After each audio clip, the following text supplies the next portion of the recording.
of Child and Family Center. I am one of their youth prevention specialists and also DV advocate. So I do a lot of presentations in the community just about what DV is and where you can get resources and how we can change the cycle. DV, domestic violence. It's amazing that we still have to talk about it. It's amazing that the numbers, instead of going down, they seem to be going up, and I don't understand. Yeah, so approximately 1 in 3 women and 1 in 4 men have been victims of some kind of physical abuse in their relationship. So the numbers are pretty high. And with the statistics regarding the men, even that's inaccurate because so many don't come forward about getting it. I'm sure they don't want. Yeah. There are egos involved, right? Absolutely. And there are egos in on both sides, I guess. Too.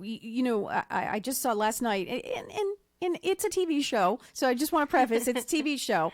But a lot of TV shows now cut from the headlines. And there was a TV show, and this woman went into a police station to report domestic violence. Mm-hmm. And she was saying as she was reporting it, saying, you know what, I think I should leave because I was drinking too much and I have this short skirt on and you know what, I shouldn't have been out late at night. And that's where the story went. And you're like, it's 2018. Why are we still? But victims tend to. Victim blaming happens so much on both levels, from everything from sexual assault to domestic violence. And it just brings about this like umbrella of guilt and shame on that person, where especially because they're like, they just opened up to you with this vulnerability of this has happened to me. And our first reaction is, well, what were you doing? Right. And what were, basically saying you could have prevented this, when in reality it's always the perpetrator's fault.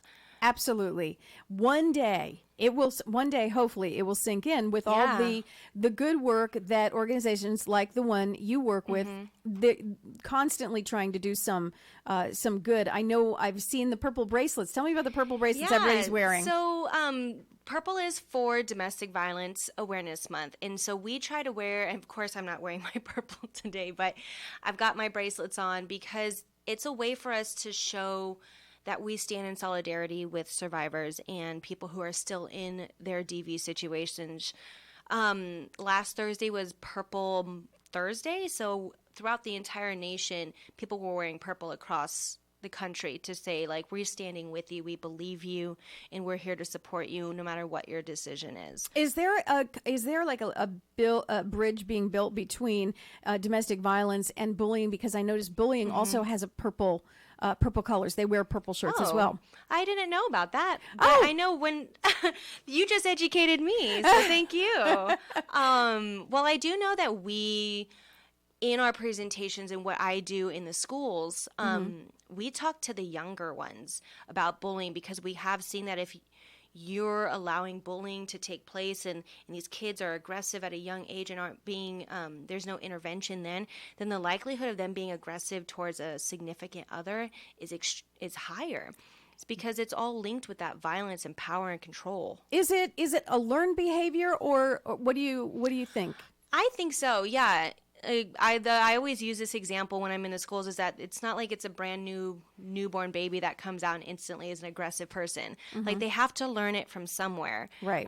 Kids are like sponges, man, when they're little, and they just pick up on these little things, whether it's from a movie or whether it's from a TV show or whether it's something that they're watching from home. So it's very much a learned behavior, which also means it can be unlearned too.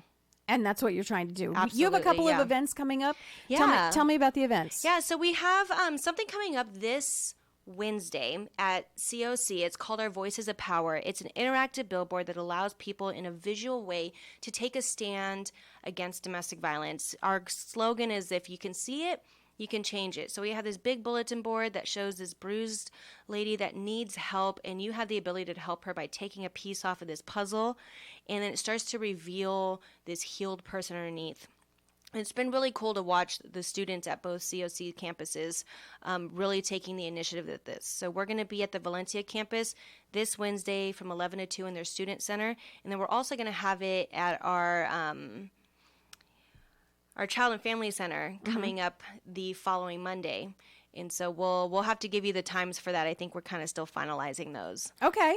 And I think you were doing something for Halloween. No, yes? Yeah, Okay. yeah. So next weekend, I believe, is the last weekend for our Beware the Dark Realm haunted house. There's a haunted house that we're partnering with that they're selling front of the line passes for $5. And all the proceeds from those tickets go directly back to our program to provide services for our clients and to provide our prevention stuff as well.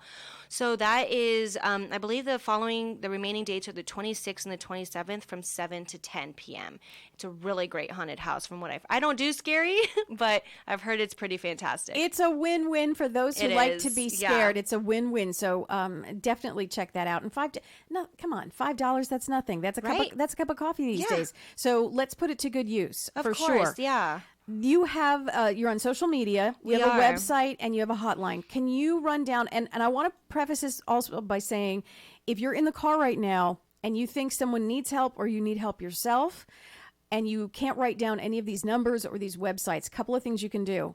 Get where you're going and look up this interview. We are streaming it live right now on Facebook. So as soon as you get where you're going, you can look up this interview and you can see Leah. You can see that she's an awesome person, and probably everyone she works with is just as awesome, and they can help you.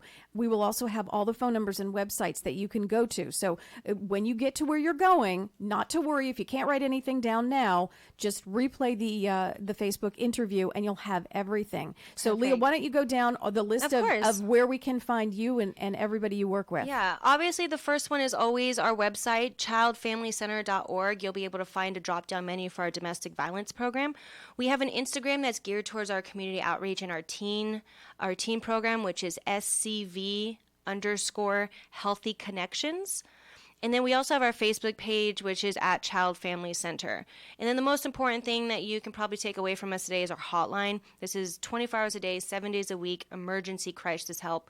It is 661-259-HELP.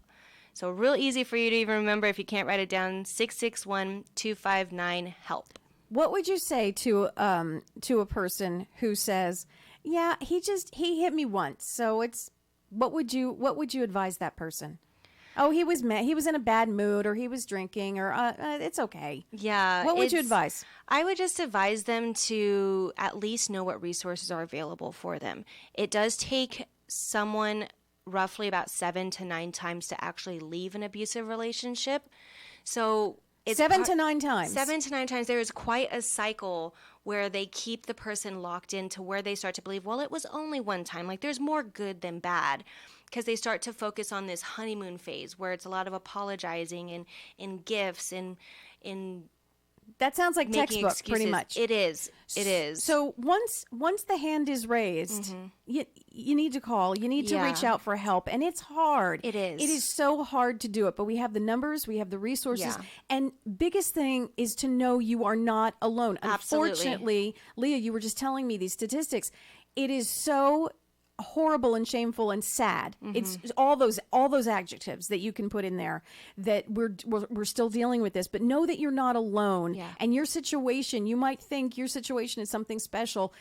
You and all your colleagues can deal with this and help these people. Absolutely. So please write down the hotline. If you know anyone who's going through something, please get in touch with Leah and everyone who works at, and you said it was, what's the website again? It's childfamilycenter.org. Easy Very to remember. easy, but again, and plus you can always contact us here at the station and we will take you right to that website. You can always go to hometownstation.com. Leah, it's always a pleasure. Good luck with the events. I hope you make like tons of money. And everybody go to the front of the line. Get the line pass. It's only $5. Yeah, come on out.